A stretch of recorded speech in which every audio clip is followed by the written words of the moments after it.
Suasana di dalam butik perhiasan L'Eclat Diamond terasa sejuk dan mewah.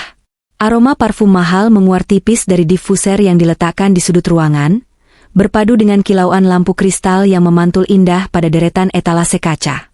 Di salah satu sudut, aku sedang berdiri, mengenakan kemeja putih polos dan celana bahan hitam. Sangat sederhana.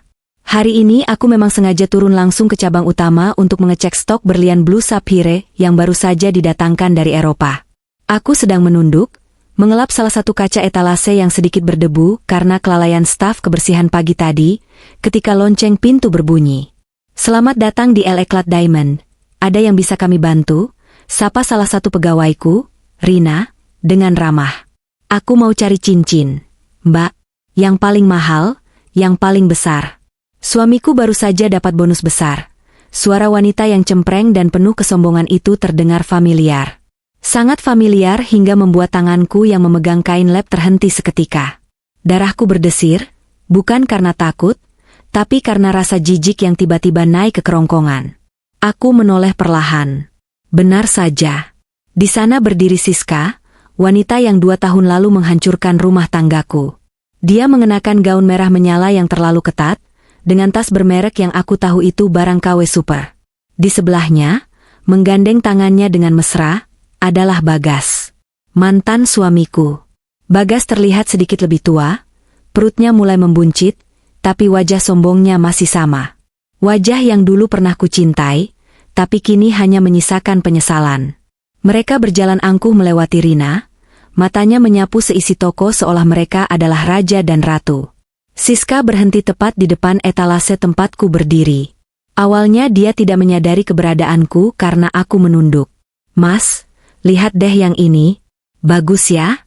Tapi kayaknya kurang besar," celoteh Siska manja sambil menunjuk cincin di balik kaca. Aku menegakkan tubuh, meletakkan kain lap di samping etalase, dan menatap mereka datar. "Selamat siang. Ada yang bisa dibantu?" Siska tersentak.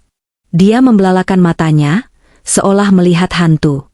Lalu, keterkejutan itu berubah menjadi seringai lebar yang meremehkan. Dia menyikut lengan Bagas. Mas, lihat siapa ini. Astaga, dunia sempit banget ya." Siska tertawa, suaranya melengking memenuhi ruangan yang tenang itu. "Ada janda miskin di sini." Bagas menatapku. Matanya memicing, lalu dia tertawa kecil. Tawa yang merendahkan. "Aruna, kamu kerja di sini?" Aku hanya tersenyum tipis, sangat tipis. "Kebetulan saya sedang ada di sini." Siska langsung menunjuk-nunjuk wajahku dengan jari telunjuknya yang dihiasi kuku palsu norak. Wah, kasihan sekali kamu, Aruna. Tanpa Mas Bagas, hidupmu benar-benar berantakan dan hancur, ya? Dulu waktu jadi istri Mas Bagas, kamu cuma bisa ongkang-ongkang kaki di rumah.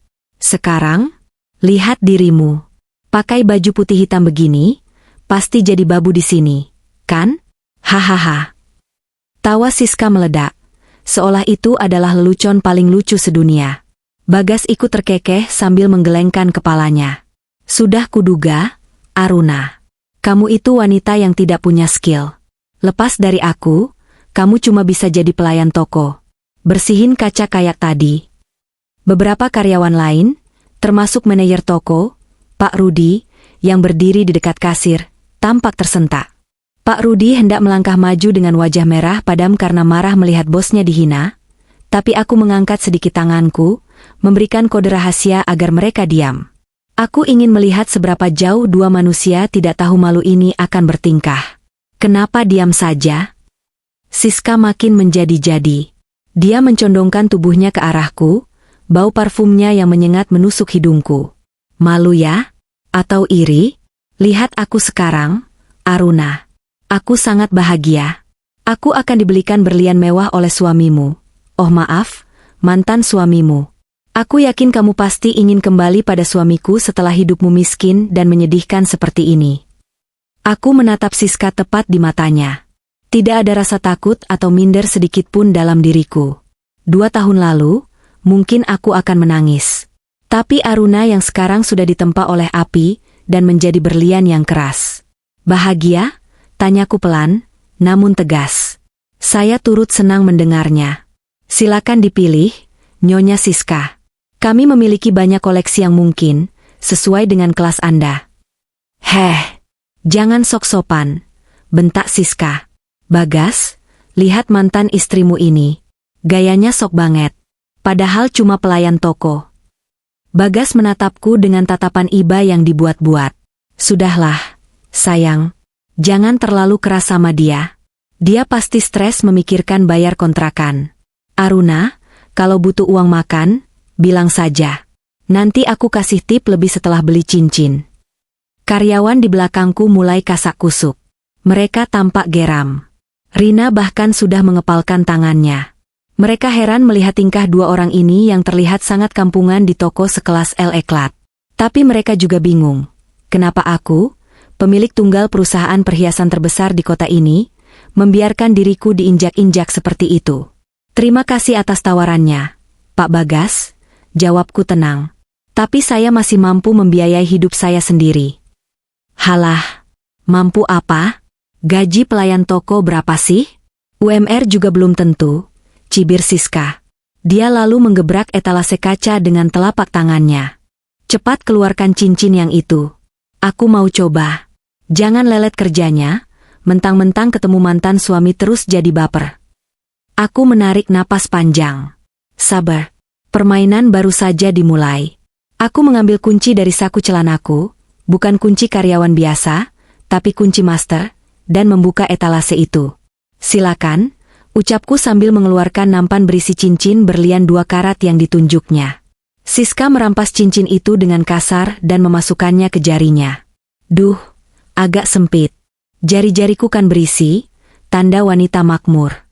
Nggak kayak kamu, kurus kering kurang gizi. Sayang, cocok banget di tanganmu. Puji Bagas, meski matanya sempat melirik label harga yang tertera di sana. Aku melihat keringat dingin menetes di pelipis, Bagas saat melihat angka 150 juta rupiah di label itu. Aku tahu persis kondisi keuangan Bagas. Perusahaannya sedang tidak stabil, tapi demi gengsi pada istri barunya, dia memaksakan diri. Bagus kan? Aku mau yang ini, Mas, rengek Siska. Iya, ambil saja, jawab Bagas dengan senyum yang dipaksakan. Dengar itu, Aruna? Siska memamerkan cincin di jarinya ke depan wajahku. Suamiku mau beli ini tunai. Kamu kerja 10 tahun di sini pun nggak akan kebeli cincin semahal ini. Mending kamu ngaca, sadar diri. Kamu itu cuma masa lalu yang suram. Aku adalah masa depan yang gemilang. Aku hanya tersenyum. Senyum yang menyiratkan belas kasihan. Mereka benar-benar tidak tahu siapa yang sedang mereka hadapi. Siska masih sibuk mematut dirinya di cermin kecil yang ada di atas etalase, memutar-mutar tangannya, mengagumi kilau berlian yang melingkar di jari manisnya. Sementara itu, Bagas mengeluarkan dompetnya dengan gerakan lambat, seolah berharap ada keajaiban yang membuat harga cincin itu turun drastis. Mbak pelayan, panggil Siska, sengaja tidak menyebut namaku. Bungkus yang ini, jangan lupa sertifikatnya. Oh ya, bersihkan lagi dong. Tadi bekas dipegang tangan kotormu, jadi kusam berliannya. Hinaan itu sudah melampaui batas, tapi aku masih menahan diri. Namun, Pak Rudi, manajerku yang setia, tampaknya sudah tidak tahan lagi. Dia melangkah maju dengan langkah tegap, wajahnya kaku menahan amarah. Maaf, Nyonya, suara Pak Rudi berat dan berwibawa. Dia berdiri tepat di sebelahku, sedikit membungkuk hormat padaku sebelum menoleh ke arah Siska dan Bagas. Siska menoleh dengan wajah jengkel. Apa sih? Saya lagi bicara sama pelayan ini. Kamu siapa? Saya Rudi, manajer operasional toko ini, jawabnya tegas. Nah, bagus, seru Siska. Pak manajer, tolong ajari anak buah bapak ini sopan santun. Masa melayani pembeli VIP seperti saya mukanya datar begitu? Dan lagi, dia ini mantan istri suami saya yang diceraikan karena miskin, jadi mungkin dia iri melihat saya belanja barang mewah. Takutnya dia nanti nyolong atau ngerusak barang. Wajah Pak Rudi memerah padam. Dia menatap Siska dengan tatapan tajam. Jaga bicara Anda, Nyonya. Orang yang Anda sebut pelayan dan Anda hina sejak tadi adalah... Pak Rudi, potongku cepat. Aku menatap Pak Rudi, menggeleng pelan. Belum waktunya. Namun, Pak Rudi sepertinya sudah terlalu sakit hati melihat pimpinannya dihina. Dia mengabaikan kodeku. Maaf, Bu Aruna. Saya tidak bisa membiarkan sampah berbicara sembarangan kepada Anda. Siska dan Bagas melongo. Bu Aruna, Beo Bagas. Pak Rudi kemudian membungkuk hormat padaku, kali ini lebih dalam dan sangat jelas. Bu Bos, apakah Ibu ingin saya memanggil keamanan untuk mengusir dua orang ini? Mereka membuat keributan dan mengganggu kenyamanan Ibu mengecek stok barang. Hening. 1 detik. 2 detik. 3 detik. Suasana di toko itu mendadak senyap. Tawa Siska yang tadi membahana, kini lenyap tak berbekas. Mulutnya ternganga lebar, matanya bergerak liar dari wajah Pak Rudi ke wajahku. Bu Bos? Tanya Siska terbata-bata. Maksud kamu apa? Dia ini cuma janda miskin. Dia cuma babu. Jaga mulut Anda. Bentak salah satu staf lain, Rina, yang akhirnya ikut maju. Ibu Aruna adalah pemilik tunggal LA Clad Diamond. Bukan cuma toko ini, tapi seluruh cabang di kota ini, bahkan beliau yang memegang saham mayoritas perusahaan pemasok berlian pusat. Bagas mundur selangkah, wajahnya pucat pasi seolah darahnya baru saja disedot habis. Pemilik? Aruna, kamu pemilik toko ini? Aku menghela napas, lalu menyisir rambutku ke belakang dengan gaya elegan yang selama ini kusembunyikan di balik sikap pasifku. Aura kepemimpinanku keluar sepenuhnya. Aku bukan lagi mantan istri yang terbuang. Benar, Bagas, jawabku dingin. Toko ini, dan 5 cabang lainnya yang baru buka tahun ini, semuanya milikku. Wanita yang kalian sebut, janda miskin, dan babu, ini adalah orang yang menggaji semua karyawan yang berdiri di sini. Kaki Siska tampak lemas. Dia berpegangan pada etalase kaca. Gak mungkin. Kamu pasti bohong. Kamu pasti simpanan om-om kaya, kan? Gak mungkin kamu bisa sekaya ini sendiri. Tuduhnya histeris, berusaha menyangkal kenyataan. Istri Anda sangat berisik, Pak Bagas.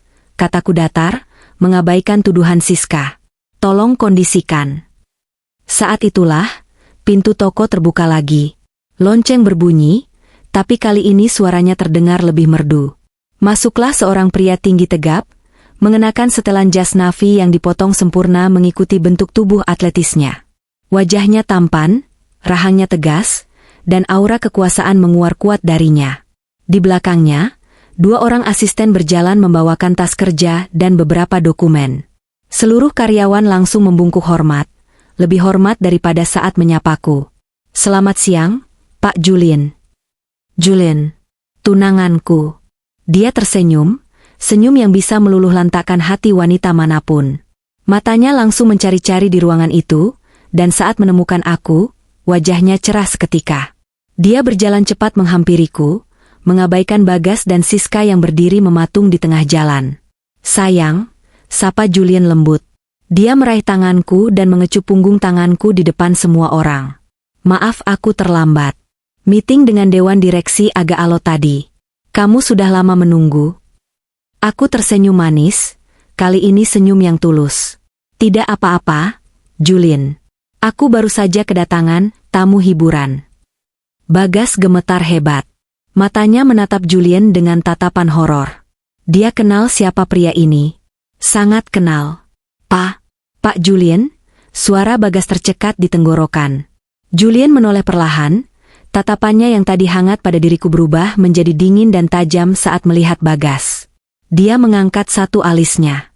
Oh, Bagas, sedang apa kamu di sini? Bukannya jam segini kamu harusnya ada di kantor cabang mengurus laporan audit yang berantakan itu.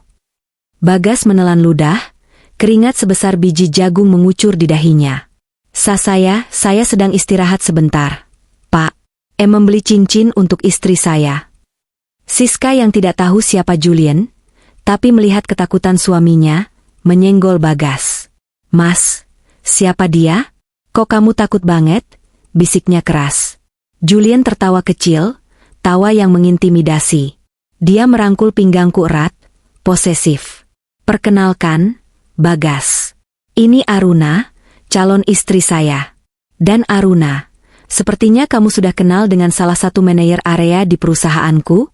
Sayang sekali, kinerjanya belakangan ini sangat mengecewakan. Bagas nyaris jatuh terduduk. Lututnya lemas. Ternyata, bos besar dari perusahaan tempatnya bekerja, CEO yang sangat ditakutinya, adalah calon suami dari mantan istri yang baru saja dia hina. Siska menutup mulutnya dengan tangan. Wajahnya yang tadi merah karena amarah, kini pucat seperti mayat. Mereka baru saja menghina pemilik toko tempat mereka berdiri, dan calon istri dari bos besar suaminya. Dunia mereka baru saja runtuh dalam hitungan detik. Keheningan di dalam butik LA Clad Diamond terasa begitu mencekam, seolah udara di sekitar kami mendadak membeku. Wajah Bagas yang tadinya pucat, kini berubah menjadi abu-abu, seakan nyawanya baru saja ditarik paksa dari raganya. Ia berdiri kaku, tangannya gemetar di sisi tubuhnya, sementara matanya tak berani menatap langsung ke arah Julian, pria yang memegang kendali penuh atas nasib karirnya.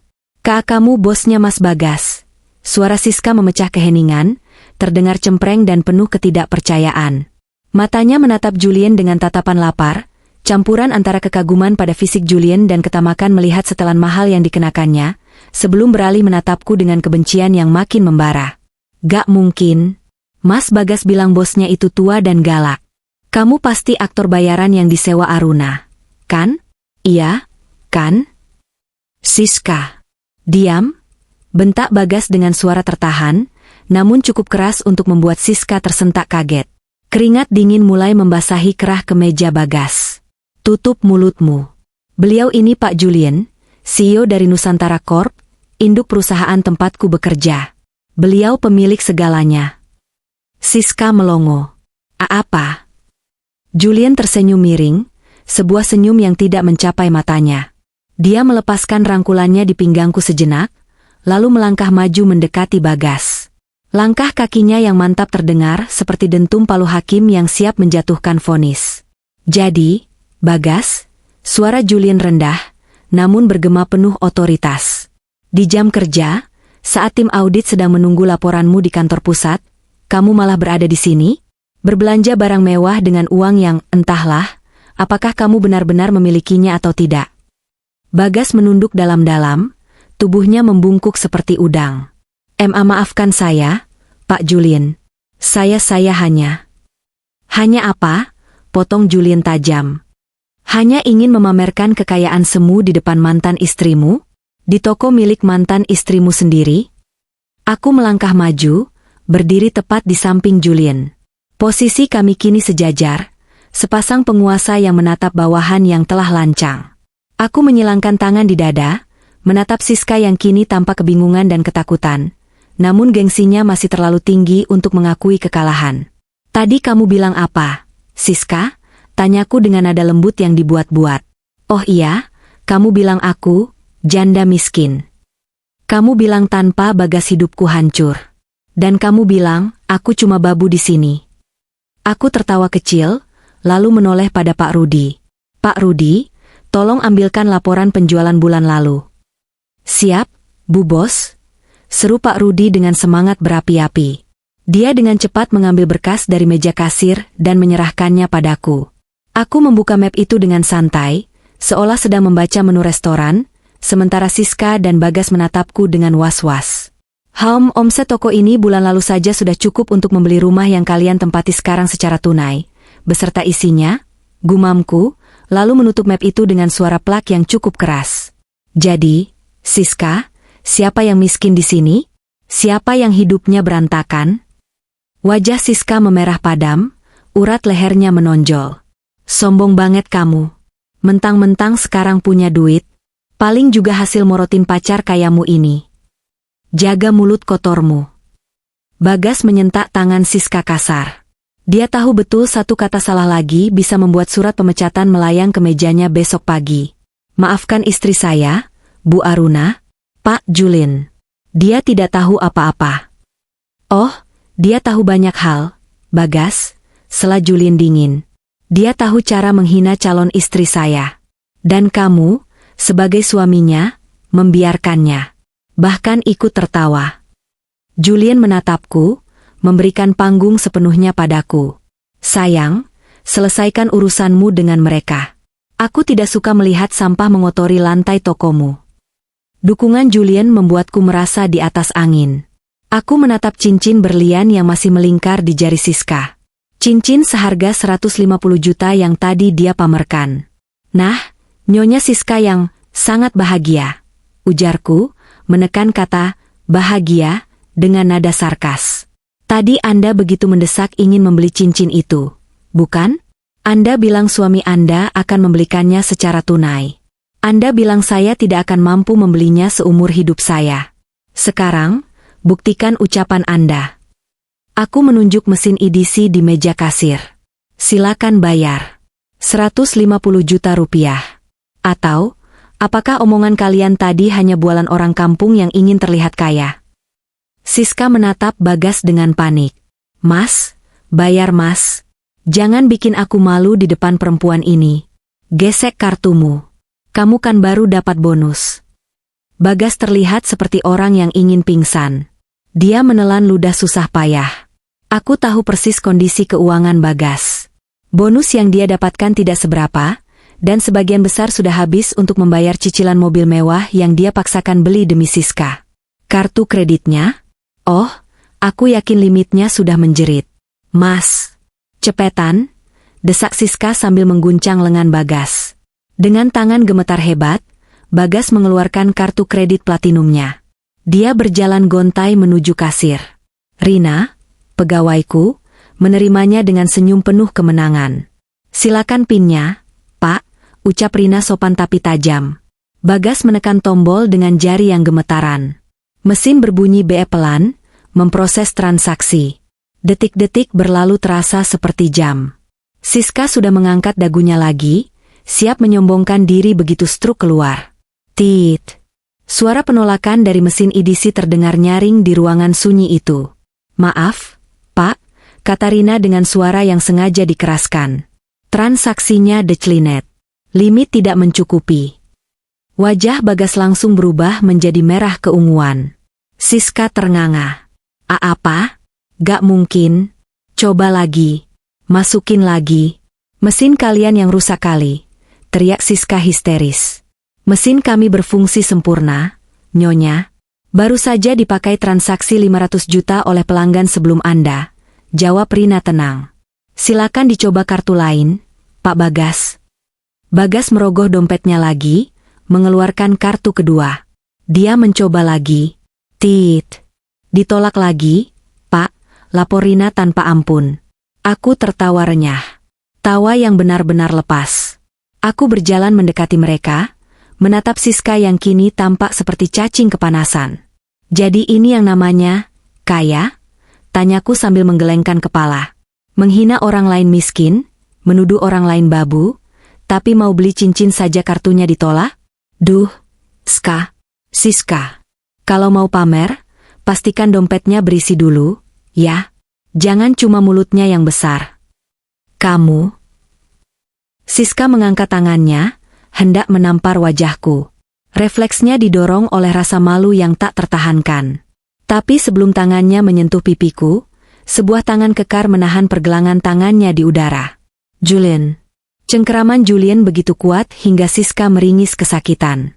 Jangan pernah berpikir untuk menyentuh calon istri saya, desis Julian dengan suara yang membuat bulu kuduk berdiri. Matanya memancarkan kemarahan yang nyata. Atau kamu akan menyesal seumur hidupmu. Julian menghempaskan tangan Siska dengan kasar hingga wanita itu terhuyung mundur dan menabrak etalase. Bagas, bentak Julian. Istrimu barusan mencoba melakukan kekerasan fisik di tempat umum. Kamu tahu ini bisa saya bawa ke ranah hukum sekarang juga. Jejangan, Pak, ampun, Pak. Bagas berlutut. Ya, dia benar-benar berlutut di lantai marmer tokoku. Harga dirinya sebagai laki-laki luruh seketika di hadapan kekuasaan Julian. Tolong jangan laporkan kami. Tolong maafkan istri saya yang bodoh ini. Kami akan pergi. Kami tidak jadi beli. Aku menatap mantan suamiku yang berlutut itu. Dulu, pria ini yang menceraikanku dengan angkuh. Dulu, dia yang bilang aku tidak selevel dengannya. Sekarang, dia bersujud di kakiku demi menyelamatkan karirnya. Bangun, Bagas, kataku dingin. Jangan kotori lantaiku dengan lututmu. Bagas buru-buru berdiri, tapi kepalanya tetap menunduk. Siska, lepas cincin itu, perintahku. Siska memegang cincin di jarinya, matanya berkaca-kaca menahan tangis karena malu dan marah. Dia enggan melepaskannya. Lepas, bentakku lebih keras, membuat seluruh staf toko terlonjak. Barang berkelas seperti itu tidak pantas dipakai oleh tangan wanita perebut suami orang yang tidak tahu malu. Auranya jadi jelek. Dengan kasar, Siska menarik cincin itu dari jarinya dan membantingnya ke atas meja kaca. Tring. Kami pulang. Seru Siska sambil menarik tangan Bagas. Ayo mas, kita pergi dari tempat terkutuk ini. Nanti aku laporin ke polisi kalau mereka menindas kita. Diam kamu. Bentak Bagas balik ke Siska, kali ini benar-benar marah. Gara-gara mulutmu, karierku di ujung tanduk. Ayo keluar. Namun sebelum mereka mencapai pintu, suaraku menghentikan langkah mereka. Tunggu. Mereka berdua berhenti, tapi tidak berani menoleh. Aku belum selesai, ucapku sambil berjalan perlahan memutari mereka, seperti hiu mengelilingi mangsanya. Kalian datang ke sini menghinaku. Menertawakanku, merendahkanku di depan karyawanku. Kalian pikir kalian bisa pergi begitu saja setelah drama murahan kartu kredit ditolak tadi? Aku berdiri di depan pintu, menghalangi jalan keluar mereka. Aku menatap Bagas tajam. Bagas, kamu ingat saat kamu mengusirku dari rumah kita 2 tahun lalu? Kamu bilang aku parasit. Kamu bilang aku tidak akan bisa hidup tanpamu. Aku merentangkan tanganku, memperlihatkan kemewahan toko di sekelilingku. Lihat sekelilingmu. Ini semua hasil keringat, parasit, yang kamu buang. Dan pria di belakangku. Aku menunjuk Julien dengan daguku. Adalah pria yang menghargai, parasit, ini sebagai ratunya. Dan kamu, Siska, aku beralih menatap wanita itu. Kamu bilang hidupku berantakan? Sayang sekali, sepertinya karma salah alamat. Justru hidupmu yang sebentar lagi akan berantakan. Kamu bangga merebut Bagas? Ambil saja. Ambil pria yang bahkan tidak mampu membelikanmu cincin, pria yang nyalinya ciut di depan atasan, pria pecundang ini. Kalian berdua memang jodoh. Sama-sama sampah. Karyawan-karyawanku menahan tawa, beberapa berbisik, mampus. Pak Rudi tersenyum puas di belakang. Wajah Siska dan Bagas sudah tidak berbentuk lagi. Merah, pucat, hijau, bercampur aduk antara malu, marah, dan takut. Harga diri mereka sudah kucabik-cabik hingga tak bersisa. Mereka datang sebagai raja dan ratu, tapi kini mereka tak lebih dari tikus got yang tertangkap basah. Sekarang, kataku sambil membuka pintu toko lebar-lebar dan menunjuk ke arah jalanan yang panas terik. Keluar dari tokoku. Dan jangan pernah injakan kaki kotor kalian di properti milikku lagi. Tapi Julien mengangkat tangannya. Tunggu sebentar, sayang. Ada satu hal lagi.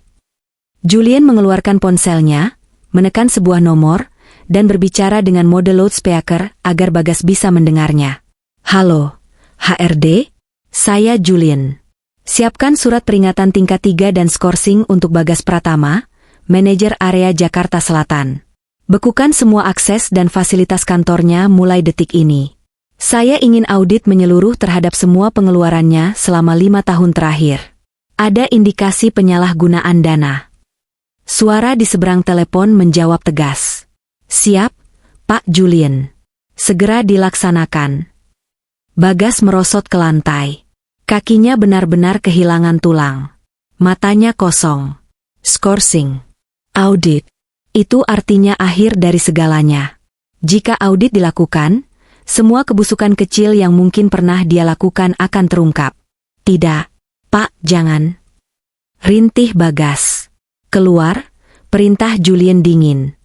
Sebelum saya panggil satpam untuk melempar kalian. Panas matahari Jakarta siang itu terasa membakar kulit, namun tak sebanding dengan rasa panas yang menjalar di wajah Bagas dan Siska. Mereka berdua terlempar keluar dari pintu kaca LA Clad Diamond layaknya sampah yang baru saja disapu bersih.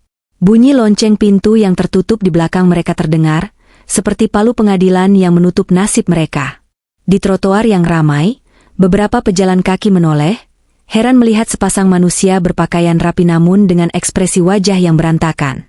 Siska, dengan gaun merah ketatnya yang norak, napasnya memburu kencang. Riasan wajahnya mulai luntur oleh keringat dan minyak, membuatnya terlihat menyedihkan. Sementara Bagas, dasinya sudah miring, jas mahalnya kini tampak seperti beban berat di pundaknya yang merosot. Gila! Gila semua! Teriak Siska tiba-tiba, menendang pot bunga beton di pinggir jalan hingga ujung sepatu hak tingginya lecet. Mas, kamu dengar tadi? Mereka menghina kita. Mereka mempermalukan aku. Kamu diam aja kayak patung. Laki-laki macam apa kamu? Bagas menoleh perlahan. Matanya merah, bukan karena tangis, tapi karena amarah yang tertahan dan ketakutan yang mencekik. Dia menatap Siska dengan tatapan yang belum pernah dia berikan sebelumnya, tatapan penuh penyesalan. Diam kamu, Siska, desis Bagas tajam. Apa? Kamu nyuruh aku diam? Siska melotot, suaranya melengking membuat orang-orang di sekitar makin memperhatikan mereka. Harusnya kamu labrak balik si Julien itu. Harusnya kamu bela aku. Kartu kreditmu itu kenapa bisa ditolak? Kamu bilang limitnya ratusan juta. Kamu bohong ya sama aku?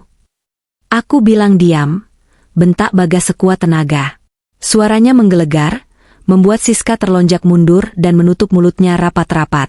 Bagas menjambak rambutnya sendiri dengan frustrasi. Kamu sadar nggak sih apa yang baru saja terjadi? Ini bukan soal kartu kredit ditolak. Ini bukan soal kita diusir. Ini soal karierku, Siska. Karierku. Bagas mondar-mandir di trotoar seperti orang gila. Julien itu pemilik Nusantara Corp. Dia yang memegang kendali atas semua anak perusahaan, termasuk tempatku bekerja. Tadi kamu dengar sendiri kan? Dia memerintahkan audit. Audit? Siska, kamu tahu artinya apa? Siska mengerutkan kening, tampak bodoh. Ya diperiksa doang kan? Kenapa takut kalau nggak salah? Bagas tertawa hambar, tawa orang yang putus asa. Kalau nggak salah? Demi menuhin gaya hidupmu yang selangit itu, demi beliin kamu tas branded, sewa apartemen mewah, cicilan mobil, kamu pikir gaji manajer cukup? Aku memanipulasi beberapa laporan keuangan proyek kecil. Kalau diaudit. Bagas menggantung kalimatnya, wajahnya memucat seputih kertas. Aku bukan cuma dipecat. Aku bisa dipenjara. Mendengar kata penjara, wajah Siska ikut memucat. Tapi bukan karena khawatir pada suaminya, melainkan pada nasibnya sendiri. Hah? Penjara? Terus aku gimana? Siapa yang biayain aku? Mas, jangan bercanda deh. Kamu cuma mikirin dirimu sendiri. Geram Bagas. Sementara itu, di dalam butik yang sejuk, suasana justru berbanding terbalik 180 derajat. Begitu sosok Bagas dan Siska menghilang di balik pintu, keheningan tegang tadi pecah menjadi suara sorak-sorai tertahan dari para karyawan. Ya ampun, puas banget rasanya. Seru Rina sambil memegang dadanya.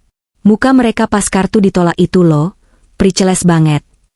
Pak Rudi mengusap peluh di dahinya sambil tersenyum lebar. Maaf Bu Bos, Pak Julien, kalau tadi saya sempat emosi. Saya benar-benar tidak terima Ibu dihina seperti itu. Aku tersenyum hangat pada mereka semua. Rasa sesak yang dulu selalu muncul tiap kali teringat pengkhianatan Bagas, kini hilang tak berbekas. Rasanya plong. Seperti ada batu besar yang diangkat dari dadaku. Terima kasih, Pak Rudi, Rina, dan semuanya, kataku tulus. Kalian membela saya tadi. Saya sangat menghargainya. Sebagai tanda terima kasih dan perayaan kecil karena sampah sudah dibuang. Hari ini saya traktir makan siang spesial dari restoran hotel sebelah untuk semua shift. Alhamdulillah. Makasih Bu Bos. Seru karyawan serempak. Julien, yang sejak tadi berdiri di sampingku seperti benteng pelindung, kini merangkul bahuku lembut. Dia menatapku lekat. Kamu oke? Aku mendongak menatap mata coklatnya yang menenangkan. Lebih dari oke. Aku merasa menang. Julien tersenyum dan mengecup keningku singkat. Kamu memang pemenang, Aruna. Sejak dulu. Hanya saja, mantan suamimu itu terlalu buta untuk melihat berlian yang ada di genggamannya, dan malah menukarnya dengan batu kerikil. Batu kerikil yang berisik, koreksiku sambil terkekeh. Julian tertawa. Benar. Sekarang, ayo kita duduk sebentar di ruanganmu. Aku perlu memastikan instruksi audit tadi benar-benar berjalan cepat. Aku tidak mau memberi Bagas celah sedikitpun untuk menghilangkan barang bukti. Kami masuk ruangan kerjaku yang berdinding kaca di bagian belakang toko. Julian duduk di sofa, mengeluarkan ponselnya, dan mulai menelepon tim legal dan tim audit internal perusahaannya. Wajahnya berubah serius, aura pemimpin yang kejam namun adil kembali muncul. Aku mengaguminya dalam diam sambil membuatkan 2 cangkir teh hangat. Prioritas utama, ucap Julian pada seseorang di telepon. Kunci semua akses email dan server atas nama Bagas Pratama hari ini juga. Cek semua transaksi vendor yang dia setujui dalam 2 tahun terakhir. Saya curiga ada markup harga. Ya, sikat habis. Saya mau laporannya di meja saya besok pagi. Dia mematikan telepon dan menerima cangkir teh dariku. Bagas sedang dalam masalah besar. Sayang. Lebih besar dari yang dia bayangkan. Seberapa besar? Tanyaku penasaran, duduk di sebelahnya.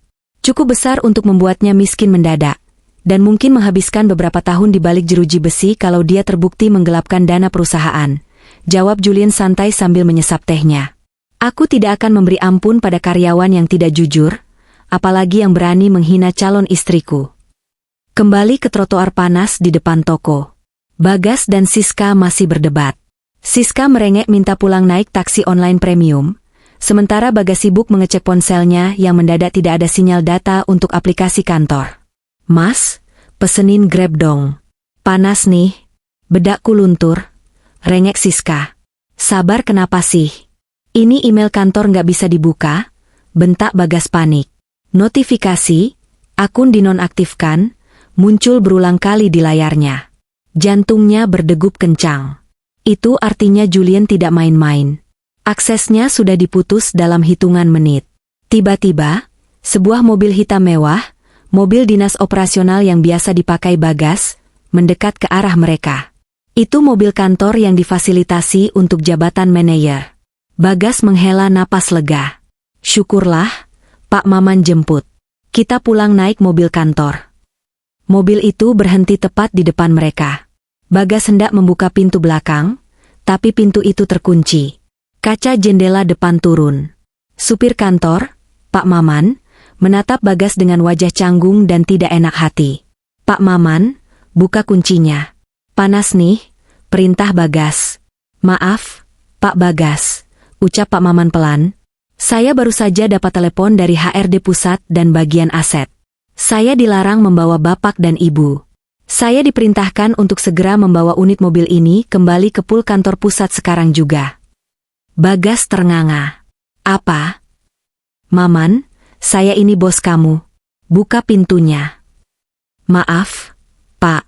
Bapak statusnya sudah suspended, diberhentikan sementara. Kalau saya bawa bapak, saya yang dipecat. Mohon maaf, Pak. Barang-barang pribadi bapak yang ada di mobil sudah saya taruh di pos satpam kantor tadi sebelum kesini. Permisi. Tanpa menunggu jawaban Bagas, kaca jendela naik kembali. Mobil dinas mewah itu melaju pergi meninggalkan Bagas dan Siska yang bengong di pinggir jalan, diselimuti debu knalpot. Greg. Siska menjerit frustrasi. Mobilnya diambil juga? Terus kita pulang naik apa? Mas, kamu beneran udah nggak punya fasilitas apa-apa? Bagas menatap nanar ke arah mobil yang menjauh.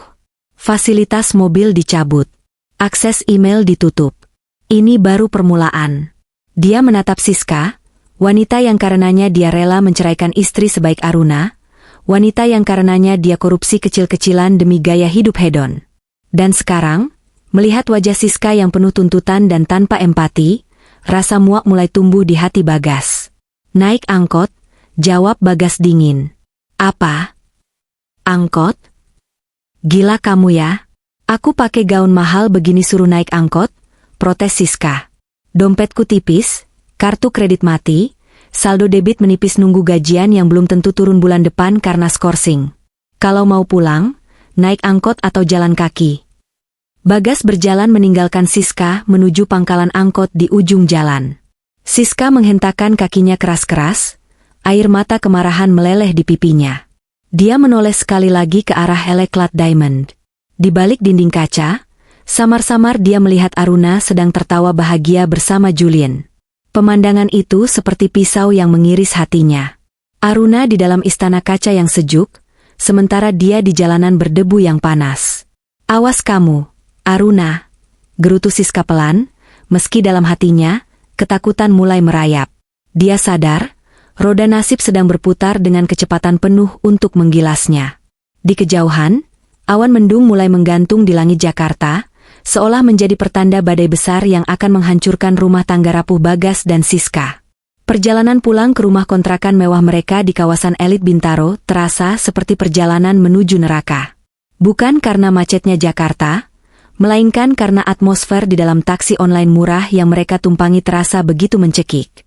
Siska tidak henti-hentinya mengeluh sepanjang jalan. AC mobil yang kurang dingin, jok yang bau apek, hingga cara menyetir sopir yang menurutnya kasar, semua menjadi bahan cacian. "Mas, kamu dengerin aku nggak sih?" sentak Siska sambil menyikut lengan Bagas. "Besok kamu harus ke kantor. Kamu harus marah-marah di sana. Bilang kalau pemecatan sepihak itu melanggar HAM. Kita bisa tuntut mereka miliaran." Bagas hanya diam, menatap kosong keluar jendela. Pikirannya melayang jauh. Tuntut? Bagaimana mau menuntut jika Julian memegang semua bukti kecurangannya? Audit itu bukan sekadar ancaman kosong. Selama 2 tahun terakhir, demi memenuhi keinginan Siska yang tiada habisnya, tas Hermes, liburan ke Bali tiap bulan, perhiasan, perawatan wajah jutaan rupiah, Bagas memang meminjam uang perusahaan lewat markup vendor proyek. Dia pikir itu aman, karena selama ini tidak ada yang mengecek detail kecil. Tapi sekarang, Julian, sang pemilik raksasa bisnis itu, turun tangan langsung. "Mas," teriak Siska lagi. "Bisa diam nggak?" Bagas akhirnya meledak. Sopir taksi online sampai melirik lewat spion dengan wajah kaget. "Kepalaku mau pecah. Siska, kamu pikir ini masalah sepele? Aku baru saja kehilangan akses ke semua sumber uangku." Siska mendengus kesal, membuang muka ke jendela. Dasar laki-laki lemah. Baru digituin aja udah nyerah. Coba kalau kamu tegas, pasti si Julian itu takut. Bagas memejamkan mata, menahan hasrat untuk mencekik wanita di sebelahnya. Betapa bodohnya dia dulu. Meninggalkan Aruna, wanita yang sabar, hemat, dan selalu mendukungnya dari nol, demi Siska yang hanya tahu menuntut dan menghabiskan uang. Aruna yang dulu rela makan nasi kecap demi Bagas bisa beli sepatu kerja bagus. Siska? Dia bahkan marah kalau Bagas telat mentransfer uang jatah skincare. Mobil pun memasuki komplek perumahan klaster tempat mereka tinggal. Rumah 2 lantai dengan gaya minimalis modern itu adalah simbol kesuksesan semu Bagas. Sewanya per tahun ratusan juta, belum termasuk iuran lingkungan. Namun, saat mobil mendekat ke pagar rumah, jantung Bagas mencelos. Di depan pagar hitam rumahnya, berdiri 3 orang pria berbadan besar dengan jaket kulit hitam. Wajah mereka sangar, kulit legam terbakar matahari, dan tatapan mereka tajam mengawasi setiap kendaraan yang lewat. Di sebelah mereka, terparkir mobil Pajero Sport putih kebanggaan Bagas, mobil yang ia kredit dengan cicilan mencekik leher, demi terlihat setara dengan rekan-rekan bisnisnya. "Siapa mereka, Mas?" tanya Siska panik saat taksi berhenti. "Preman?" Bagas menelan ludah. Dia kenal seragam penagih utang dari leasing itu. "Mampus," bisiknya. Begitu Bagas turun dari taksi, salah satu pria berbadan besar itu langsung menghampiri. "Pak Bagas Pratama?" "Iya, saya sendiri," jawab Bagas, suaranya bergetar. Dia berusaha terlihat tenang di depan tetangga yang mulai mengintip dari balik tirai jendela mereka. "Kami dari pihak leasing," kata pria itu tanpa basa-basi, menyodorkan secarik surat dengan kop perusahaan pembiayaan. "Mobil Bapak sudah menunggak cicilan 3 bulan. Sesuai perjanjian fidusia dan surat peringatan yang sudah kami kirimkan berkali-kali ke kantor dan rumah Bapak yang tidak pernah direspon, hari ini kami diperintahkan untuk menarik unit." "Apa?" Siska yang baru turun langsung menyambar. "Enak aja mau ambil mobil orang. Kami ini orang kaya ya. Suami saya manajer. Jangan sembarangan. Pria itu terkekeh sinis melihat Siska. Bu, mau manajer, mau jenderal, kalau nunggak ya nunggak. Sistem kami mencatat pembayaran terakhir gagal debit, dan kartu kredit yang didaftarkan sebagai cadangan juga declinet hari ini. Bagas mematung. Benar. Dia lupa. Jatuh tempo cicilan mobil adalah hari ini, dan dia tadi berharap bonus cair untuk membayarnya. Tapi rekeningnya dibekukan. Kartu kreditnya mati. Pak, tolong beri waktu 1 minggu lagi. Pinta Bagas memelas, harga dirinya runtuh di depan rumahnya sendiri. Saya sedang ada masalah teknis dengan kantor. Rekening saya sedang dibekukan sebentar. Wah, nggak bisa, Pak. Perintah dari pusat unit harus ditarik hari ini. Atau Bapak bayar lunas tunggakan 3 bulan beserta dendanya sekarang. Totalnya 45 juta rupiah. 45 juta. Uang tunai di dompet Bagas hanya tinggal 300 ribu rupiah. Saldo di ATM bank lain yang tidak terdaftar perol kantor mungkin hanya sisa 2 juta. Tuh kan, Mas, bayar dong. Desak Siska sambil mengguncang lengan Bagas. Masa mobil ditarik? Malu sama tetangga. Nanti aku arisan naik apa? Aku nggak punya uang. Siska, bentak Bagas frustrasi di depan para penagih utang. Duit dari mana? Semua diblokir. Jadi gimana, Pak? Bayar atau unit kami bawa? Tanya penagih utang itu sambil memainkan kunci roda di tangannya, sebuah ancaman halus. Bagas menunduk pasrah. Silakan bawa. Mas, kamu gila ya? Siska menjerit histeris. Dia berlari menghalangi pintu mobil Pajero itu, merentangkan tangannya seperti orang gila. Nggak boleh. Ini mobilku. Aku yang sering pakai. Jangan diambil. Minggir, Bu, kata penagih utang itu tegas. 2 temannya yang lain maju. Nggak mau. Mas Bagas, lakukan sesuatu dong. Jangan jadi pecundang, teriak Siska sambil menangis meraung-raung. Tetangga kiri kanan kini sudah terang-terangan keluar rumah untuk menonton drama gratis ini. Ada yang berbisik-bisik, ada yang merekam dengan ponsel. Bagas yang sudah tidak tahan menanggung malu, menarik paksa lengan Siska. Sudah, Siska, masuk. Lepasin mobilku. Bagas menyeret Siska yang meronta-ronta masuk ke dalam halaman rumah. Sementara para penagih utang itu dengan cekatan membuka pintu mobil menggunakan kunci cadangan yang mereka bawa, atau mungkin skill khusus mereka, menyalakan mesin, dan membawa pergi simbol kejayaan Bagas. Suara mesin Pajero yang menjauh terdengar, seperti suara harapan hidup Bagas yang ikut pergi. Di dalam ruang tamu yang mewah namun terasa dingin itu, Bagas melepaskan cengkeramannya. Siska jatuh terduduk di sofa kulit, menangis histeris. Maskaranya luntur mengotori pipi, membuatnya terlihat seperti badut horor. Puas kamu? Tanya Bagas dingin, berdiri menjulang di depan Siska. Napasnya memburu. Puas kamu mempermalukan aku di depan orang-orang leasing dan tetangga. Siska mendongak, matanya nyalang. Salah aku katamu. Kamu yang gak becus cari duit, kamu janjiin aku hidup enak. Bagas, kamu bilang nikah sama kamu bakal jadi ratu. Mana? Mobil ditarik, kartu kredit mati, kamu dipecat. Kamu nipu aku. Aku lakukan semua itu demi kamu. Bagas berteriak, suaranya menggema ke seluruh ruangan, meluapkan emosi yang dipendamnya selama 2 tahun.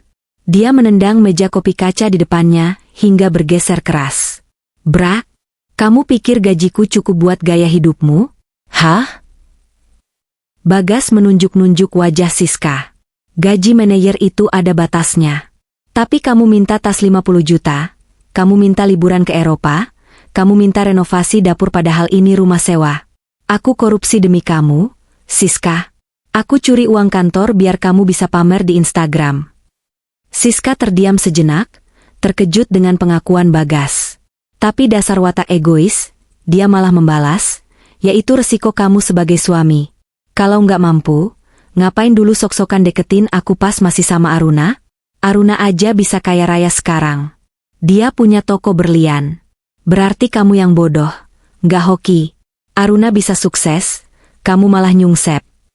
Nama Aruna yang disebut Siska bagaikan bensin yang disiram ke api. Bagas tertawa miris. Pahit sekali rasanya.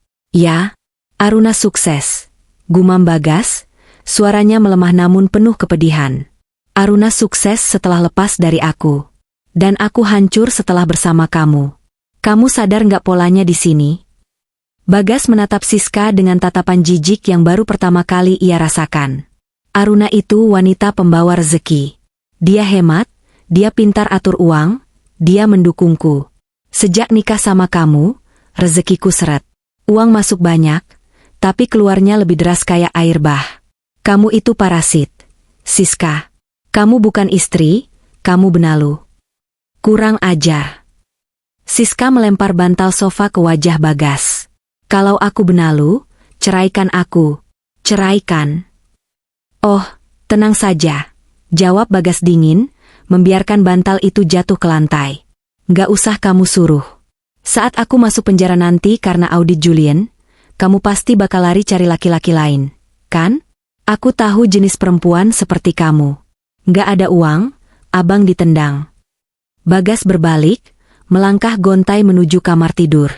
Dia membanting pintu dan menguncinya dari dalam, meninggalkan Siska yang masih menjerit-jerit di ruang tamu, memaki nasib, memaki Bagas, dan memaki Aruna.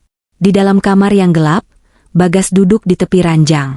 Dia melihat foto pernikahannya dengan Siska di dinding. Lalu pandangannya beralih ke laci meja nakas. Di sana, terselip di bawah tumpukan berkas, ada foto lama yang belum sempat dia buang. Foto dirinya dan Aruna saat merintis usaha kecil-kecilan dulu. Di foto itu, mereka makan di warung tenda. Tapi wajah Bagas terlihat jauh lebih bahagia dan tenang daripada sekarang. Ponsel Bagas bergetar. Sebuah pesan masuk dari nomor tidak dikenal. Ternyata dari mantan rekan kerjanya yang masih bersimpati. Gas, lo harus siap-siap. Tadi tim legal kantor udah koordinasi sama kepolisian. Besok pagi kayaknya bakal ada surat panggilan buat lo. Julian gak main-main, dia mau jadiin kasus lo contoh buat yang lain. Ponsel itu terlepas dari genggaman Bagas, jatuh ke karpet tebal. Habis sudah. Mobil hilang. Pekerjaan hilang. Tabungan nol. Utang menumpuk. Dan besok polisi menanti. Bagas menelungkupkan wajahnya ke telapak tangan. Bahunya berguncang. Di tengah keheningan kamar mewah itu, suara tangis seorang pria yang penuh penyesalan terdengar begitu menyedihkan. Dia teringat kata-kata Aruna tadi siang di toko perhiasan. Karma salah alamat.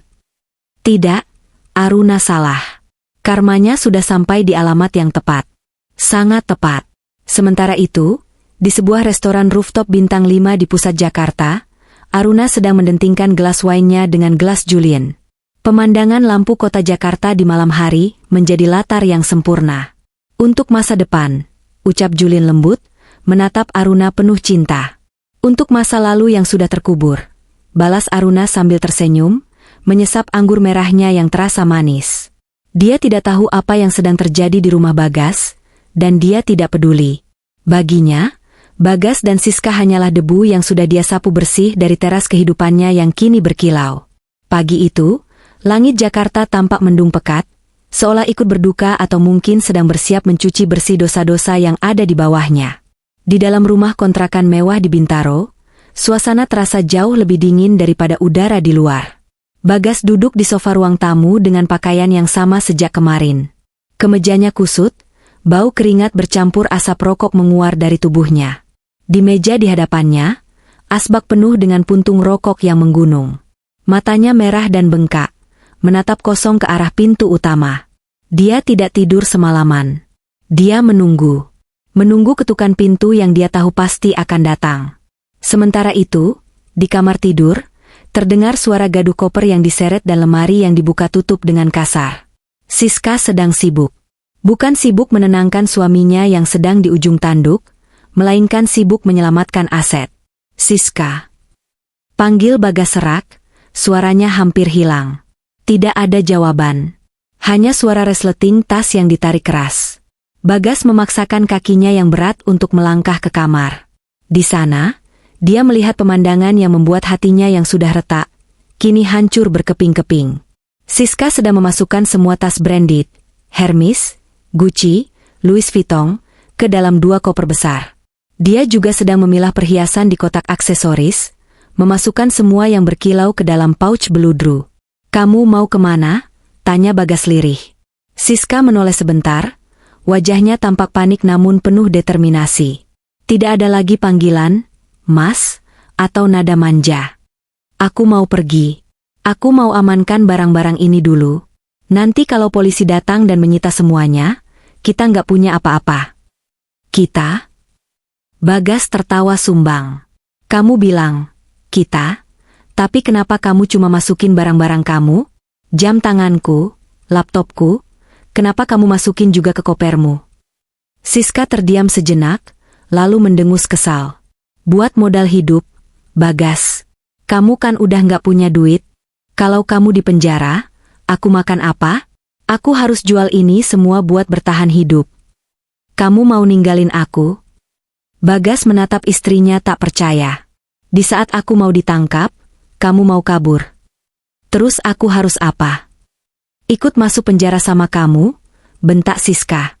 Dia menutup koper besarnya dengan kasar. "Dengar ya, aku nikah sama kamu karena kamu janjiin kemewahan. Kalau kemewahan itu hilang, dan gantinya malah penjara, ya sorry aja. Aku masih muda, aku masih cantik.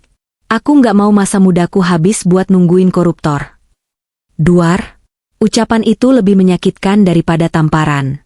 Bagas mundur selangkah, menabrak dinding. Dia menatap wanita yang demi dirinya dia rela menceraikan Aruna.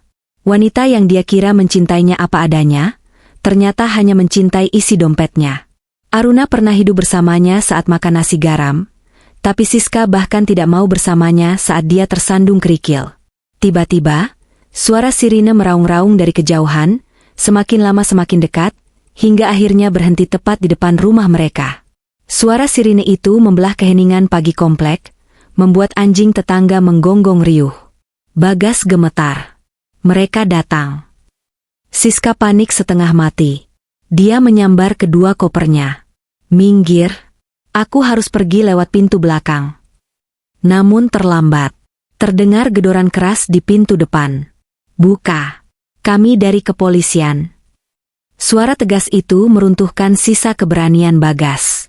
Dia berjalan gontai menuju pintu, sementara Siska berlari bersembunyi di balik tirai jendela kamar, berharap dia tidak terlihat. Bagas membuka pintu.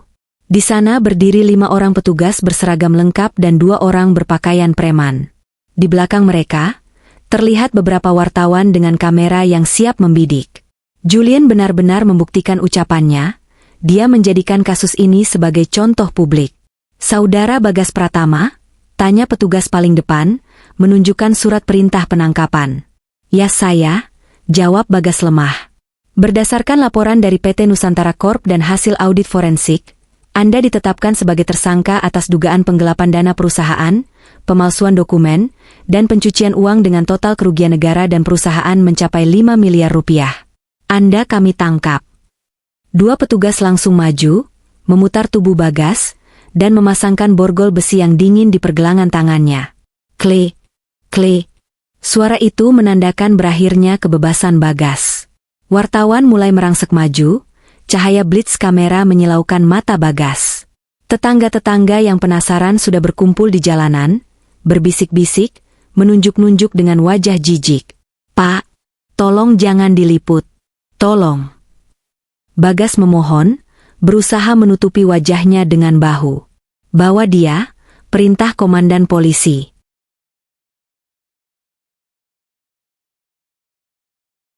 Saat Bagas digiring keluar, seorang petugas lain masuk ke dalam rumah untuk melakukan penggeledahan. Petugas itu memergoki Siska yang sedang berusaha memanjat jendela belakang dengan koper-koper besarnya. "Hei, kamu, jangan lari," teriak petugas itu. Siska menjerit saat ditarik kembali ke dalam. Dia diseret ke ruang tamu, dipertemukan dengan Bagas yang sudah diborgol. "Saya nggak tahu apa-apa, Pak." "Sumpah," teriak Siska histeris di depan polisi dan wartawan. Dia menunjuk-nunjuk Bagas dengan wajah penuh kebencian. "Dia yang korupsi. Dia yang bawa uang haram ke rumah. Saya cuma istri, saya korban. Saya ditipu sama dia." Bagas menatap Siska dengan tatapan nanar. Air mata akhirnya jatuh membasahi pipinya. Di saat terakhir, istrinya sendiri yang mendorongnya ke jurang demi menyelamatkan diri. Istri Anda akan kami bawa juga untuk dimintai keterangan sebagai saksi. Barang bukti yang ada di koper ini akan kami sita, kata polisi itu tegas sambil mengambil alih koper-koper Siska. Jangan. Itu tasku. Itu punyaku. Siska meronta-ronta seperti orang gila, mencoba merebut kembali tas Hermesnya dari tangan polisi. Kalian gak berhak. Itu hasil keringatku melayani dia. Diam atau kami borgol juga karena menghalangi petugas, bentak polisi. Siska akhirnya diam, tapi mulutnya terus komat-kamit menyumpahi Bagas. Pemandangan itu begitu menyedihkan sekaligus memalukan. Bagas, sang manajer yang dulu sombong, kini digiring masuk ke mobil tahanan dengan kepala tertunduk dalam. Siska, si pelakor yang angkuh, digiring masuk ke mobil terpisah sambil menangis meraung-raung memikirkan nasib tas-tas mewahnya yang disita. Pintu mobil polisi ditutup. Sirine kembali dinyalakan. Konvoi kendaraan itu meninggalkan komplek perumahan, meninggalkan jejak aib yang akan diingat oleh para tetangga selamanya. Rumah mewah itu kini kosong, diberi garis polisi warna kuning yang melintang di pintu pagarnya. Istana pasir yang dibangun di atas penderitaan orang lain, kini telah tersapu ombak keadilan. Sementara itu, di kantor pusat LA Clad Diamond, aku sedang duduk di sofa ruang kerjaku, menikmati kroasang hangat dan segelas Earl Grey tea. Di hadapanku, layar televisi LED 60 inci menayangkan siaran berita terkini. Julian duduk di sampingku, tangannya menggenggam tanganku lembut. Di layar TV, tulisan Breaking News berwarna merah menyala. Pembawa berita dengan wajah serius membacakan narasi. Seorang manajer area dari anak perusahaan Nusantara Corp, berinisial BP, pagi ini ditangkap di kediamannya di kawasan Bintaro atas dugaan korupsi dan penggelapan dana senilai 5 miliar rupiah. Penangkapan ini merupakan tindak lanjut dari laporan audit internal perusahaan. Layar kemudian menampilkan rekaman video amatir saat Bagas digiring keluar rumah dengan tangan diborgol. Wajahnya yang kusut dan putus asa terpampang jelas di seluruh penjuru negeri. Lalu kamera menyorot Siska yang berteriak-teriak histeris saat koper-kopernya diambil polisi. Istri tersangka juga turut dibawa untuk diperiksa terkait dugaan aliran dana pencucian uang melalui pembelian barang-barang mewah. Aku menatap layar itu tanpa berkedip. Tidak ada rasa kasihan. Sama sekali tidak ada. Yang kurasakan hanyalah perasaan lega yang luar biasa, seolah simpul kusut di dadaku akhirnya terurai lurus. 5 miliar? Tanyaku pelan, menoleh ke Julian. Sebanyak itu? Julian mengangguk. Kecil-kecil tapi rutin, sayang. Selama 2 tahun. Dia memanipulasi vendor, markup biaya renovasi showroom, bahkan menggelapkan dana kesejahteraan karyawan. Semua demi gaya hidup wanita itu. Aku mendengus pelan. Bodoh. Dia menukar kejujuran dan karirnya demi wanita yang bahkan tidak mau mengakuinya saat dia jatuh. Lihat ini, Julian menunjuk layar saat adegan Siska berteriak menyalahkan Bagas diputar ulang secara slow motion. Wanita itu langsung mencuci tangan. Bagas pasti hancur 2 kali lipat sekarang. Hancur karena hukum, dan hancur karena pengkhianatan. Aku menyandarkan kepalaku di bahu Julian. Apakah ini jahat? Aku merasa puas. Julian mengecup puncak kepalaku. Itu bukan jahat, Aruna. Itu manusiawi. Mereka menyakitimu, merendahkanmu, dan mencoba menghancurkanmu. Kamu tidak melakukan apa-apa selain membiarkan mereka menuai apa yang mereka tabur. Kamu hanya menonton, panen, mereka. Apa yang akan terjadi pada mereka selanjutnya? Tanyaku. Bagas akan diproses hukum. Dengan bukti yang aku punya, dia bisa kena vonis minimal 5-7 tahun penjara. Asetnya akan disita untuk mengganti kerugian perusahaan, jadi dia akan keluar dari penjara sebagai gelandangan, jelas Julian dengan nada datar, seolah sedang membahas cuaca. Sedangkan Siska, dia mungkin tidak dipenjara jika terbukti tidak tahu sumber dananya. Walaupun itu mustahil, tapi semua barang mewahnya pasti disita. Dia akan kembali ke titik nol. Tanpa suami, tanpa uang, tanpa barang branded, dan dengan cap sebagai istri koruptor. Aku tersenyum tipis. Sempurna. Pintu ruanganku diketuk. Rina masuk dengan wajah berseri-seri. Bu bos. Maaf mengganggu. Ada telepon dari vendor bunga. Mereka tanya untuk dekorasi pesta pertunangan ibu dan Pak Julian minggu depan, apakah mau pakai mawar putih atau lili. Aku menatap Julian. Julian tersenyum hangat. Apapun yang kamu suka, sayang, katanya. Mawar merah, jawabku mantap pada Rina. Merah menyala. Seperti semangat baruku. Siap, Bu. Rina pamit undur diri. Aku kembali menatap layar TV yang kini sudah berganti berita lain. Wajah Bagas dan Siska sudah hilang, digantikan oleh berita politik. Begitu cepat dunia melupakan mereka. Bagi dunia, mereka hanya berita kriminal sekilas. Tapi bagiku, ini adalah penutup bab masa lalu yang kelam. Ayo matikan TV-nya, kata Julian sambil mengambil remote. Mereka sudah tidak penting lagi. Yang penting sekarang adalah kita. Masa depan kita. Layar TV menjadi hitam. Bayangan Bagas yang menyedihkan lenyap. Kini, di pantulan layar hitam itu, aku hanya melihat bayangan diriku sendiri yang duduk tegak, anggun, dan bahagia di samping pria yang benar-benar mencintaiku. Bagas menghancurkan dirinya sendiri karena keserakahan. Siska menghancurkan dirinya sendiri karena gengsi. Dan aku membangun diriku kembali dengan kerja keras dan kesabaran. Pembalasan dendam terbaik bukanlah dengan marah-marah atau mengutuk, tapi dengan menjadi sangat bahagia dan sukses, sampai-sampai keberadaan mereka tidak lagi relevan dalam hidupmu. Dan hari ini, aku telah mencapai titik itu. 6 bulan telah berlalu sejak sirine polisi meraung di komplek perumahan Bintaro itu. Waktu, seperti sungai yang mengalir deras, telah menghanyutkan puing-puing kehancuran masa lalu dan menyisakan 2 muara yang sangat berbeda bagi mereka yang terlibat. Di salah satu ballroom hotel bintang 5 termewah di Jakarta, suasana sibuk namun penuh sukacita terasa begitu kental. Puluhan staf event organizer berlalu lalang menata ribuan bunga mawar merah segar yang didatangkan langsung dari Belanda. Wangi bunga memenuhi udara, bercampur dengan aroma kemewahan yang sulit didefinisikan. Di tengah ruangan itu, aku berdiri di atas podium kecil di depan cermin raksasa setinggi 3 meter. Desainer terkenal, Anna Avanti, sedang berlutut di dekat kakiku, merapikan ujung kebaya putih gading berekor panjang yang kupakai. Kebaya itu bukan sembarang kebaya.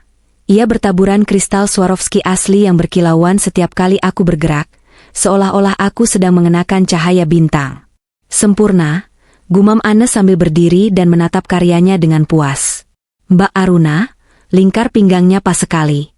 Aura pengantinnya benar-benar keluar. Pak Julian pasti tidak akan berkedip besok. Aku tersenyum menatap pantulan diriku di cermin. Wajahku terlihat lebih segar, pipiku merona alami, dan mataku berbinar. Tidak ada lagi jejak wanita yang dulu menangis di pojok kamar karena diselingkuhi. Aruna yang ada di cermin ini adalah Aruna yang baru, kuat, dicintai, dan dihormati. Terima kasih, Bunda Anne, jawabku tulus. Ini lebih indah dari yang saya bayangkan. Tiba-tiba, pintu ballroom terbuka. Julian masuk dengan langkah tegap. Dia baru saja selesai fitting jas pengantinnya. Melihatku berdiri di sana dengan kebaya itu, langkahnya terhenti. Dia terpaku, mulutnya sedikit terbuka. Wow! Desisnya pelan. Dia berjalan mendekat, matanya tidak lepas dari wajahku. Aruna, kamu terlihat seperti bidadari. Staf yang ada di sana tersenyum-senyum melihat tingkah Julian yang biasanya dingin dan tegas sebagai CEO, kini luluh lantak di hadapan calon istrinya. Julian menggenggam tanganku. Besok adalah hari besar kita. Semua kolega bisnis, pejabat, dan media akan datang. Tapi bagiku, yang terpenting cuma kamu. Aku ingin dunia tahu bahwa aku adalah pria paling beruntung karena memiliki wanita hebat sepertimu. Aku merasakan kehangatan menjalar di dadaku. Aku juga beruntung, Julian. Kamu menyelamatkanku di saat aku merasa dunia sudah berakhir. Bukan aku yang menyelamatkanmu, sayang, koreksi Julian lembut. Kamu menyelamatkan dirimu sendiri. Aku hanya memberimu panggung yang pantas. Kami tertawa bahagia. Kilatan lampu kamera dari fotografer dokumentasi mengabadikan momen itu. Foto prewedding dan persiapan kami bahkan sudah menjadi headline di beberapa majalah gaya hidup elit. Judulnya, The Royal Wedding of the Year, CEO Nusantara Corp Ratu Berlian L'Eclat. Sementara itu, di sudut kota Jakarta yang lain, di sebuah gang sempit yang becek dan bau got menyengat di kawasan Jakarta Timur, nasib sedang memperlihatkan wajahnya yang bopeng. Di sebuah warung nasi Tegal, warteg, yang sempit dan panas, seorang wanita dengan rambut diikat asal-asalan sedang mencuci tumpukan piring kotor di belakang dapur. Tangannya yang dulu lentik dan selalu dihiasi kuteks mahal, kini kasar, merah, dan mengelupas karena terlalu sering terkena sabun cuci piring murahan. "Heh, Siska, jangan melamun aja kerjaannya," teriak pemilik warteg, seorang ibu-ibu gemuk yang galak. Itu pelanggan di meja nomor 3 minta es teh manis. "Cepetan, lelet banget sih jadi orang." Siska tersentak kaget, nyaris menjatuhkan piring plastik yang sedang disabuninya. "Iya, Bu. Sebentar," jawabnya dengan suara serak. Siska mengelap tangannya yang basah ke daster kumal yang dipakainya. Dia bergegas membuat es teh, kakinya yang dulu terbiasa memakai sepatu hak tinggi low bottom kini, hanya beralaskan sandal jepit karet yang sudah tipis. Saat mengantarkan es teh ke meja pelanggan, Siska menundukkan kepalanya dalam-dalam. Dia takut ada yang mengenalinya.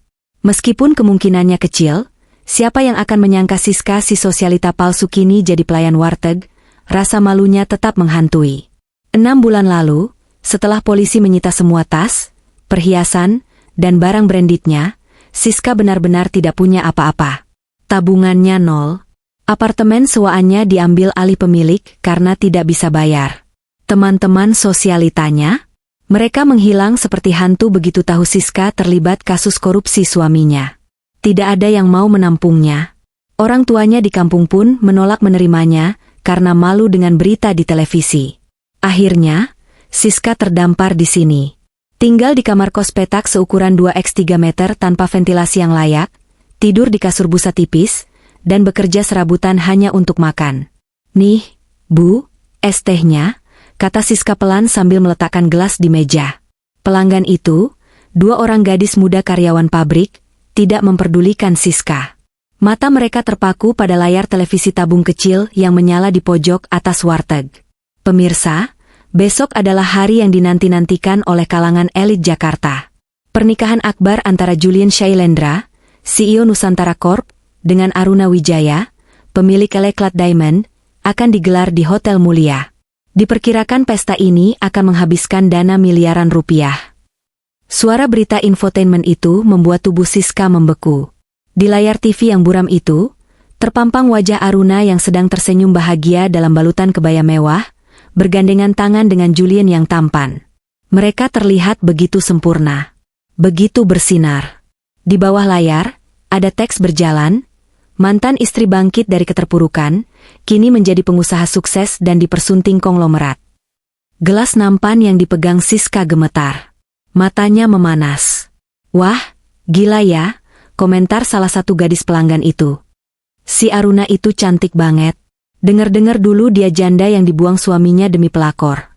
"Loh?" "Iya, gue juga baca beritanya," sahut temannya. "Suaminya bego banget ya. Ninggalin berlian demi mungut sampah. Sekarang suaminya dipenjarakan? Mampus tuh." "Sampah," kata itu menusuk telinga Siska. Dia meremas nampan plastik di tangannya erat-erat, hingga buku-buku jarinya memutih. Mereka sedang membicarakan dirinya. Dia adalah sampah yang dimaksud. Dulu, dia menertawakan Aruna di toko perhiasan. Dia bilang Aruna janda miskin. Dia bilang Aruna babu. Sekarang, lihatlah realitanya. Aruna adalah ratu, dan Siskalah yang menjadi babu sesungguhnya. Mencuci piring bekas orang lain demi upah Rp50.000 sehari. Air mata menetes membasahi pipi Siska yang kusam tanpa bedak. Rasa sesal yang amat sangat menghantam dadanya. Seandainya dia tidak serakah. Seandainya dia tidak memaksa Bagas korupsi. Seandainya dia tidak menghina Aruna. "Heh, ngapain bengong di situ? Nonton TV mulu." "Itu cucian piring numpuk," bentak pemilik warteg lagi, melempar lap kotor ke arah Siska.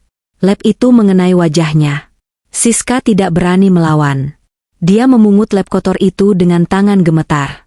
"Iya, Bu, maaf," isaknya pelan. Siska berjalan kembali ke dapur yang pengap, diiringi suara tawa bahagia Aruna dari layar televisi. Suara tawa yang terdengar seperti ejekan bagi nasib Siska.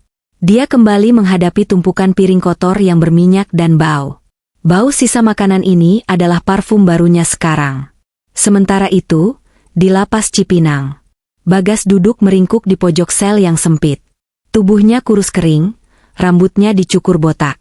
Wajahnya yang dulu sombong kini layu dan penuh kerutan, padahal usianya belum terlalu tua.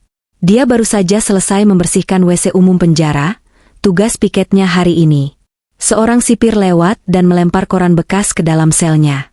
"Nih, Gas. Bacaan buat lo, ada berita mantan bini lo tuh. Sukses bener dia." Bagas mengambil koran itu dengan tangan gemetar. Di halaman depan, foto besar Aruna dan Julien terpampang nyata. Bagas menatap foto Aruna. Wanita itu terlihat sangat bahagia. Senyum yang dulu pernah menjadi miliknya, kini ditujukan untuk pria lain yang jauh lebih segalanya darinya. Bagas menyentuh foto wajah Aruna dengan ibu jarinya yang kotor. "Maafkan aku, Aruna," bisiknya lirih, suaranya pecah. "Aku memang bodoh. Aku memang buta."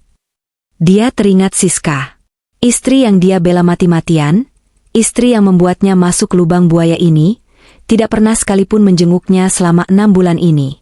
Siska menghilang begitu saja. Bagas meremas koran itu ke dadanya dan menangis tanpa suara. Di sel yang dingin dan bau itu, dia sendirian. Benar-benar sendirian dengan penyesalan yang akan menghantuinya seumur hidup. Malam itu, Jakarta terbagi dua. Di satu sisi, cahaya lampu sorot dan kemewahan menaungi Aruna yang sedang tidur nyenyak memimpikan masa depan indahnya. Di sisi lain, kegelapan dan nyamuk menemani Siska di kamar kos sempitnya yang panas, dan dinginnya lantai penjara menemani Bagas. Roda nasib telah berputar sempurna. Yang di bawah telah naik ke singgasana, dan yang angkuh di atas telah terhempas ke dasar jurang. Hari yang dinanti itu akhirnya tiba. Matahari Jakarta bersinar cerah, seolah ikut merestui penyatuan dua hati yang telah melewati badai masing-masing. Grand Ballroom Hotel Mulia telah disulap menjadi sebuah taman surga duniawi. Ribuan mawar merah, simbol keberanian dan cinta yang membara, menghiasi setiap sudut, dipadukan dengan kristal gantung yang membiaskan cahaya keemasan. Alunan musik orkestra mengalun lembut, memainkan lagu Canon Inde saat pintu besar kayu jati yang diukir rumit itu perlahan terbuka. Ribuan pasang mata menoleh serentak. Suara decak kagum terdengar seperti dengungan lebah. Di sana, di ambang pintu, aku berdiri. Kebaya putih gading bertabur Swarovski itu membalut tubuhku dengan sempurna. Ekornya menjuntai indah di lantai marmer. Di kepalaku, tersemat tiara kecil bertahtakan berlian, bukan sembarang berlian, melainkan signature diamond dari L'Eclat, perusahaanku sendiri. Aku menarik napas panjang. Dulu, aku pernah berjalan keluar dari pengadilan agama dengan kepala tertunduk, mata bengkak, dan hati yang hancur karena diceraikan.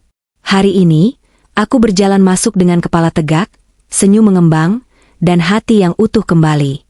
Di ujung altar, Julien berdiri gagah dengan tuxedo hitam rancangan desainer Italia. Wajahnya yang tegas tampak melembut saat melihatku. Matanya berkaca-kaca. Dia tidak melihatku sebagai janda buangan. Dia melihatku sebagai wanitanya, ratunya, masa depannya. Aku melangkah pelan, didampingi oleh pamanku, satu-satunya kerabat yang masih ada. Setiap langkah yang kuambil terasa seperti menginjak masa lalu yang kelam hingga hancur menjadi debu. Saat aku sampai di hadapan Julien, dia mengulurkan tangannya. Tangannya hangat dan kokoh. "Kamu cantik sekali, Aruna," bisiknya, suaranya bergetar menahan haru. "Kamu juga tampan, Julien," balasku. Prosesi akad nikah berlangsung hikmat dan sakral. Ketika Julien mengucapkan ijab kabul dengan satu tarikan napas yang lantang, rasanya seluruh beban di pundakku terangkat ke langit. "Sah." Kata itu menggema. Air mata bahagia menetes di pipiku, namun kali ini Julien dengan sigap menghapusnya dengan ibu jarinya. "Jangan menangis, istriku," ucapnya lembut. "Mulai hari ini, hanya ada air mata bahagia. Aku janji." Pesta resepsi malam harinya berlangsung sangat meriah. Kolega bisnis, pejabat, selebriti, hingga karyawan-karyawanku hadir. "Selamat, Bu Bos," seru Rina dan Pak Rudi yang datang bergerombol dengan staf toko lainnya. Mereka memakai seragam batik yang kupesankan khusus. "Terima kasih, Pak Rudi, Rina. Makan yang banyak ya," ujarku sambil menyalami mereka. Pak Rudi menatapku dengan mata berkaca-kaca. "Saya bangga, Bu. Ibu benar-benar wanita hebat." Bapak Bagas pasti menyesal seumur hidupnya. Mendengar nama Bagas, aku hanya tersenyum tipis. Nama itu tidak lagi menyakitkan. Nama itu kini terasa asing, seperti nama orang yang sudah lama meninggal. Keesokan harinya, siang yang terik menyengat kulit Jakarta. Aku dan Julien berada di dalam mobil Rolls-Royce Phantom hitam, dalam perjalanan menuju Bandara Halim Perdana Kusuma. Pesawat jet pribadi milik perusahaan Julien sudah menunggu untuk membawa kami berbulan madu ke Maldives. Di dalam kabin mobil yang kedap suara dan sejuk oleh pendingin udara, aku menyandarkan kepala di bahu Julien, jemari kami saling bertautan. "Lelah?" tanya Julien sambil mengelus rambutku. "Sedikit. Tapi bahagia," jawabku. Mobil kami melaju pelan membelah kemacetan di perempatan lampu merah kawasan Jakarta Timur, area yang cukup padat dan semrawut. Kontras sekali dengan suasana di dalam mobil kami yang mewah. Di luar sana, asap knalpot mengepul hitam, suara klakson bersahutan, dan panas aspal membuat udara tampak bergelombang. Lampu lalu lintas berubah merah. Mobil kami berhenti paling depan. Aku iseng melihat keluar jendela kaca mobil yang gelap namun tembus pandang dari dalam. Di trotoar, di sela-sela mobil yang berhenti, terlihat pemandangan khas. Jalanan Jakarta, pedagang asongan, pengamen, dan penjual tisu yang mencoba mengais rezeki di tengah debu. Mataku tertumbuk pada sosok seorang wanita yang sedang berjalan tertatih-tatih di antara motor, menjajakan tisu dan air mineral botolan. Wanita itu mengenakan kaos oblong lusuh yang kebesaran, celana jeans yang sudah sobek di bagian lutut bukan karena mode melainkan karena usang, dan sandal jepit yang tipis. Rambutnya yang dulu pirang hasil bleaching salon mahal, kini kusam, bercabang, dan diikat asal-asalan dengan karet gelang nasi bungkus. Kulitnya hitam terbakar matahari, wajahnya berminyak dan penuh debu jalanan. Dia mengetuk kaca mobil di sebelah kami, sebuah mobil kijang tua. Namun pengemudinya mengibaskan tangan, mengusirnya kasar. Wanita itu mendesah kecewa, mengusap keringat di dahinya dengan punggung tangan yang kotor. Lalu dia berbalik, berjalan menuju mobil kami. Dia mungkin melihat mobil mewah ini sebagai peluang untuk mendapatkan uang lebih. Dia mengetuk kaca jendelaku pelan. "Tok, tisu, Bu, airnya, Pak, haus." Suaranya serak dan parau. Jantungku berhenti berdetak sejenak. Aku mengenali suara itu. Aku mengenali bentuk hidung itu, meski kini tertutup debu. Aku mengenali tahi lalat kecil di lehernya. Siska. Itu Siska. Wanita yang 6 bulan lalu berdiri angku di tokoku dengan gaun merah ketat, memamerkan cincin yang tak terbeli, dan menghinaku sebagai babu. Wanita yang merebut suamiku demi harta, kini berdiri di aspal panas, meminta belas kasihan recehan dari orang-orang yang lewat. Perlahan, aku menurunkan kaca jendela mobil setengah. Siska yang sedang menunduk mengambil tisu dari kantong plastiknya, mendongak. "Tisunya 1000 li." Ucapan Siska terhenti di tenggorokan. Matanya membelalak lebar saat melihat siapa yang duduk di dalam mobil mewah yang sejuk itu.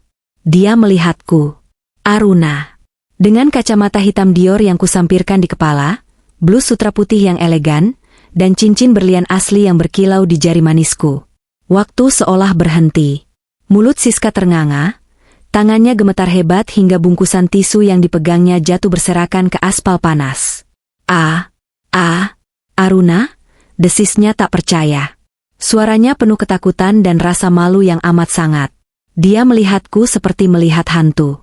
Dia melihat perbedaan nasib yang begitu mencolok di antara kami.